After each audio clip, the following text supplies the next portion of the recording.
Voilà, nous sortons de la rencontre avec le ministre de l'Agriculture, avec Samuel, pour porter notre détermination, votre détermination de la mobilisation syndicale sur les paiements des aides de la politique agricole commune. D'abord, je voudrais, avec Samuel, féliciter l'ensemble du réseau de cette mobilisation.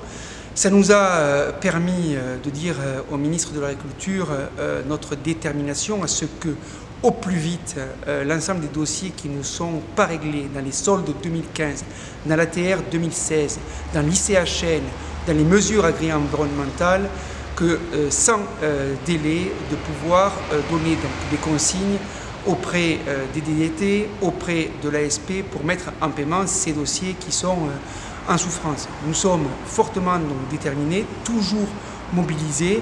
Samuel va revenir sur les premiers éléments de réponse que le ministre de l'Agriculture nous a évoqués. Dans tous les cas, nous ne lâcherons rien jusqu'au dernier dossier. C'est ce que nous avons dit au ministre de l'Agriculture, et Samuel va revenir sur les différents points qui ont été annoncés.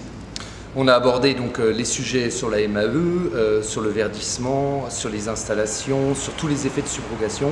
Le ministre a pris conscience pour une fois là, maintenant, de la gravité du sujet et de l'effet très compliqué de tous ces dossiers-là.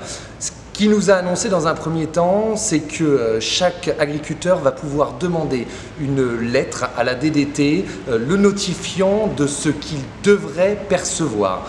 Avec cette lettre, nous avons demandé à ce que la DDT accompagne une feuille pour que l'agriculteur puisse aller faire automatiquement, et je dis bien automatiquement, un emprunt à taux zéro vers sa banque. Et ça nous paraissait important d'avoir quelque chose de très simple et non de retourner dans une complexité du FAC. Donc ça, c'est un élément. On a aussi un certain nombre d'échéances concernant la MAEC, les MAE bio, les jeunes agriculteurs, mais sachant qu'un certain nombre de dossiers sont aussi très complexes, ils ne peuvent pas nous donner de date. Et d'ailleurs, nous n'avions pas forcément demandé de date parce qu'on sait très bien que ces dates ne seront certainement encore pas respectées. Donc on reste mobilisé partout sur le territoire. On compte sur vous pour tenir la mobilisation et nous faire remonter les plaintes de blocage pour qu'on arrive à un paiement 100% de ces aides.